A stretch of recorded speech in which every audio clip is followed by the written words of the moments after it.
주님이 기도를 하셨어요. 포기하지 않으시고 주님 다 아셨지만 기도하셨어요. 여전히 우리에게 희망이 있는 이유가 뭔지 아세요? 주님이 기도하세요. 예전 1700년대 때요. 그때 이 영국에 아주 학벌도 좋고 집안도 굉장히 좋은 집안에서 태어난 청년이 있었어요. 그러니까 아버지는 목회자고 어머니는 굉장히 믿음의 사람.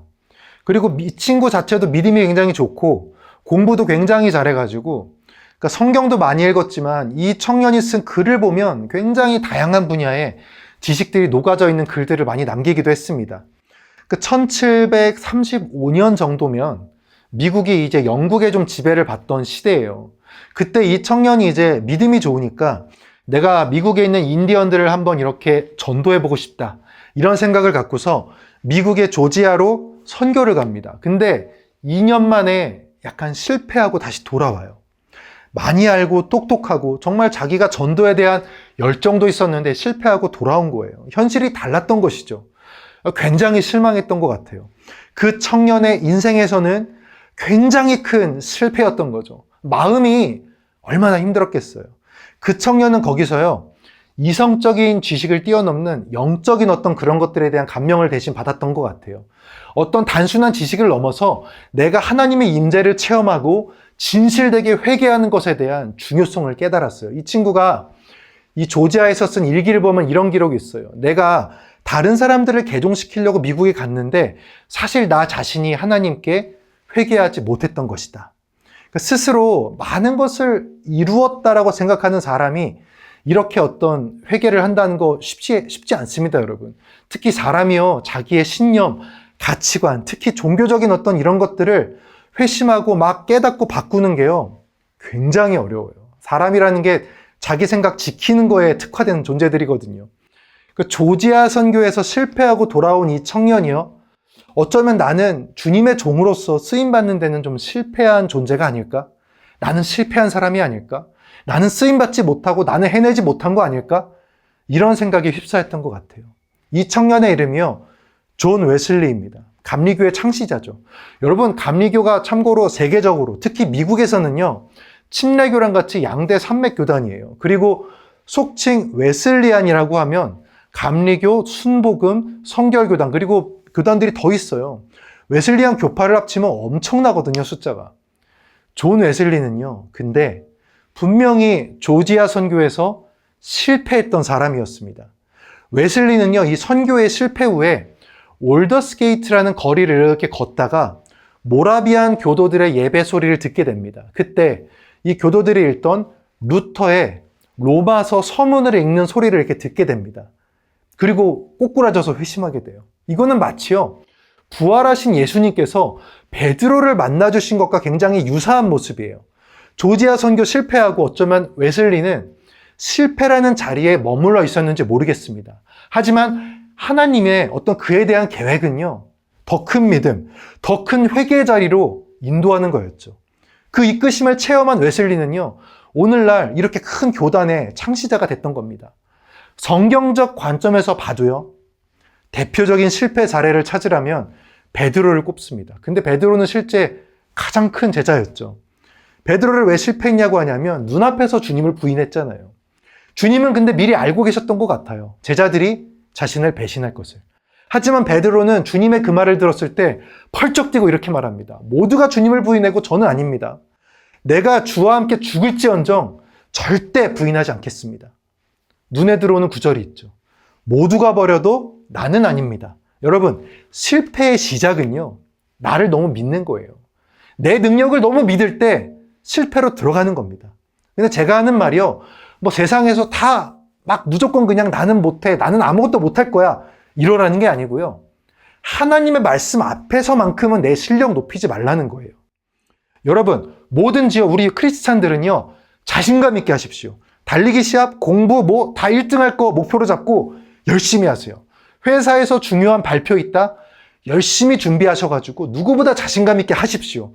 매사에 나는 정말 잘할 거야. 자신감 있게 하십시오. 정말 나의 노력과 이런 걸 믿고요, 자신감 있게 세상 사세요. 근데요, 하나님의 말씀 앞에서만큼은 겸손하세요. 사랑 앞에서만큼은 온유하세요. 용서 앞에서만큼은 나를 죽이세요. 하나님 앞에서만큼은요, 자신감 있게 말하는 것보다 그분의 말씀을 열심히 들으세요. 주님께서 저렇게 니들이 나를 배반할 거라고 말씀하시면 그게 주님의 말씀이니까 이렇게 생각해야 맞아요. 주님, 그 말씀에 어떤 뜻이 있는 것입니까? 깨우치게 해주세요. 주님, 그런 상황이 닥치면 저는 어떻게 해야 됩니까? 알려주시옵소서. 모든 건 결국 주님의 말씀대로 흘러갔죠. 베드로는 주님을 부인하는, 적어도 자기 기준에서는 실패하는 자리로 나가게 됩니다. 근데 베드로의 이 부인 장면에서요, 뭔가 기도를 했다라는 뉘앙스의 말이 없는 거 다 아시죠? 베드로는 그 상황에 압도됐던 것 같아요. 사람이 뭔가에 압도되면요, 작은 거에도 막 놀랍니다. 베드로는요, 이 여종의 질문에 굉장히 민감하게 반응합니다. 세 번째 질문 때는 저주하고 부인했다라고 돼 있어요. 근데 성경에요, 이런 구절이 없어요. 베드로가 기도했다. 그는 기도하지 못했습니다. 그는 분명 기도하지 못했어요. 모세나 다윗, 느헤미야 같은 사람 보면 늘 기도하잖아요. 느헤미야는 특히 왕이 이렇게 묻는 것에 대해서 답변하기 전에 그 찰나의 순간에도 하나님께 묻거든요. 근데 지금 베드로는 예수님의 수제자예요. 근데 그는 기도로 나가지 못했습니다. 어쩌면 마지막 순간이 다가올수록 그는 기도보다 자신의 생각과 자신의 판단과 자신의 두려움에 휩싸였는지 모르겠어요. 예수님이 겟세마네에서 정말 하나님께 사명의 기도를 올려드릴 때 베드로는 잤습니다. 주님은 책망하셨어요. 네가 나랑 1시간도 깨어있을 수 없더냐? 지금 이게요, 일상 기도를 안 한다고 뭐라 하시는 게 아니에요. 주님이 특별히요, 베드로와 세베대의 두 아들 요한과 야고보죠. 그들을 데리고 가서 기도를 하신 거예요. 그런 상황에서 좋은 거거든요.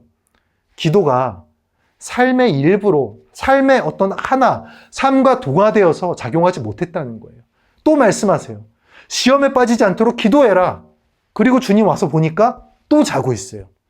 물론 제자들이니까 평소에 기도했을 겁니다. 근데요, 요지는요, 정말 주님을 하나님의 아들로 100% 믿고 그 이름으로 기도하는 그 경건, 그 이름으로 기도하는 그것이 삶과 100% 일치하지 못했다는 거예요.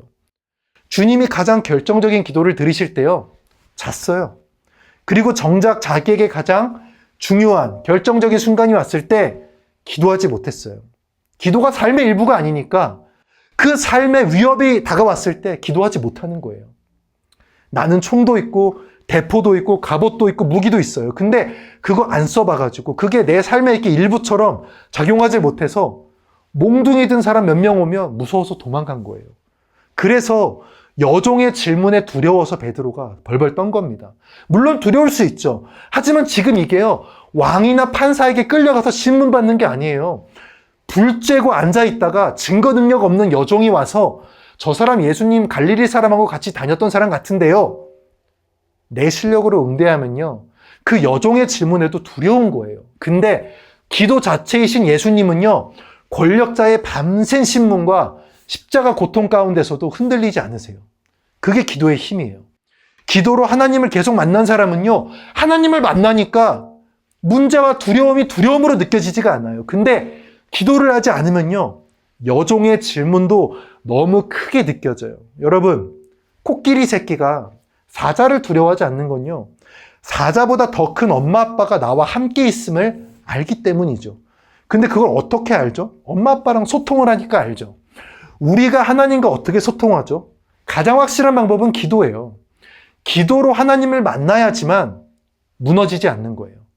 실패와 두려움의 자리에 여러분 지금 계시다면요, 단순히 기도를 쌓으시는 정도가 아니라 그게 나의 일부가 되게 하셔야 돼요. 그래서 결정적인 고비의 순간마다요, 다른 건 몰라도 기도를 하는 사람이 돼야 돼요. 다른 거 다 해보다가 안 돼가지고 마지막에 기도하는 사람이 되면 안 되고요. 다른 건 몰라도 기도만큼은 하는 사람이 돼야 된다고요. 웨슬리와 베드로의 실패는 좀 달라 보이지만 그들을 인도하는 하나님의 방향은 똑같았다고요. 아니, 여러분과 우리 모두를 결국에 인도하는 방향은요, 똑같으세요. 실패의 모양이 달라도 인도의 방향은 똑같으세요. 웨슬리에게는 로마서 서문을 듣게 하고, 베드로에게는 나를 3번 부인할 거란 말씀을 기억하게 하고, 엠마오로 가는 제자들에게도 말씀을 풀어주세요. 저와 여러분, 우리 모두에게도 똑같습니다. 말씀, 이미 알고 있지만 잊고 살았던 그 말씀이요. 다시 할 수 있어. 맞아, 하자. 이런 나의 자기 암시가 아니고요. 전능하시고 거룩하시고 위대하신 하나님의 그 말씀을 기억하게 해서 삶의 여러 방편과 모양으로 그 말씀을 떠올리게 해서 깨닫게 하세요. 말씀이 내게 임했는지 어떻게 아는지 아세요? 주님의 말씀을 기억하고요. 베드로는요, 두려움이 아니라 꼬꾸라져서 울어요. 웨슬리는요, 로마서 서문을 듣고 그냥 그대로 꼬꾸라져서 회개합니다. 그거보다 더 강력한 증거는 없는 거예요. 부활의 주님이 베드로를 찾아가시죠. 그리고 물으세요. 네가 나를 사랑하느냐? 질문의 말씀인 거예요. 베드로는 스스로 나는 다시 사랑받을 수 없어라고 생각했을지 모르겠어요. 그렇게 생각하는 사람은요, 사랑을 고백할 수 없습니다. 하지만 주님은 그 고백을 이끌어내세요. 그가 대답하게 만드세요. 사랑의 질문으로요. 예전처럼 베드로가 자기의 의로 자기의 실력 믿고서요, 나는 주님 사랑해요, 나는 주님 떠나지 않을 거예요, 나만큼은 안 떠나요, 이러는 게 아니라 하나님의 말씀의 질문에 그저 대답하게 이끄세요. 하나님, 예수님 내가 사랑해요, 걱정 좀 하지 마세요, 내가 사랑한다니까요, 나한테 그 사랑의 힘이 있다니까요. 이게 아니고요, 주님의 말씀에 겸손하게 대답하게 하세요. 어떻게 대답하죠? 제가 사랑하는 것을 주님이 아십니다. 성경에 나와 있는 건 아니지만 저는 베드로가 이 말씀을 기억했을 거라고 생각해요. 우리 누가복음 22장 31절 32절 말씀입니다. 함께 보겠습니다. 시몬아 시몬아 보라, 사탄이 너희를 밀 까부르듯 하려고 요구하였으나 그러나 내가 너를 위하여 내 믿음이 떨어지지 않기를 기도하였다. 주님이 기도하셨어요. 그를 위해서. 주님이 기도를 하셨어요. 포기하지 않으시고 주님 다 아셨지만 기도하셨어요. 여전히 우리에게 희망이 있는 이유가 뭔지 아세요? 주님이 기도하세요. 여러분의 믿음을 위해 주님이 기도하세요.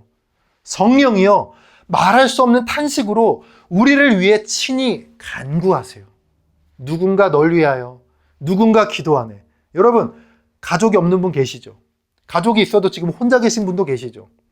그리고요, 믿음이 없는 공동체와 항상 그렇게 함께해야 되는 분들도 계시죠? 가족 중에 나만 믿는 분도 계시죠? 실패하고 넘어져가지고 믿었다가 믿음 잃은 분 계시죠? 낙심한 분들 계시죠? 인간에 대한 신뢰 다 잃어버린 분들 계시잖아요. 심지어 나조차도 나를 위해 기도 안 하는 분들.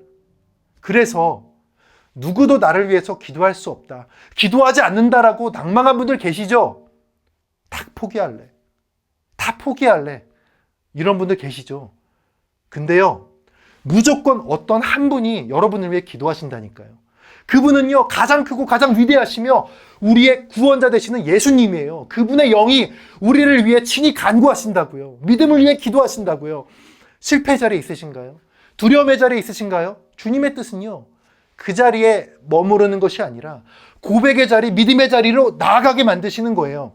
하나님의 뜻을 기억하게 해서요, 회개하고 내가 주님을 사랑합니다, 그 고백을 하는 자리로 나가기를 원하세요. 그리고 그런 고백을 한 여러분을요, 하나님은 반드시 변화시키실 겁니다.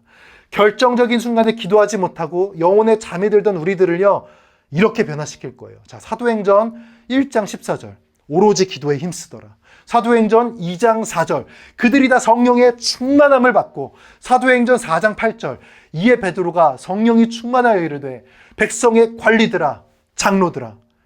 여종의 질문에 두려워하던 그 수준에서요, 기도로 성령 충만함 받아 성령이 충만하여져서 관리들아, 장로들아, 담대하게 복음을 전파하는 수준으로, 담대하게 맞설 수 있는 수준으로, 하나님의 영만 믿고서 정말 믿음으로 나아갈 수 있는 수준으로 우리를 변화시킬 겁니다. 기억하세요. 하나님은 우리를요, 실패의 자리에 두기를 원하지 않으십니다. 우리를 위해 기도하시고요, 우리의 믿음을 위해서 기도하시고요, 친히 간구하시고요, 우리를 포기하지 않으십니다. 친히 찾아와 인도하셔서 우리로 하여금 고백할 수 있도록 만드십니다. 오로지 기도에 힘쓰고 성령 충만하여서, 성령을 받아 성령 충만하여서요, 이 세상에 주님의 복음을 담대히 선포하는 자들로 우리 모두가 이끌어지기를, 그런 주님을 믿고서 일상을 담대히 살아가기를, 그런 여러분과 제가 되기를 우리 주 예수 그리스도의 이름으로 기도하며 나아가겠습니다. 우리 함께 하나님의 이름으로 기도하겠습니다.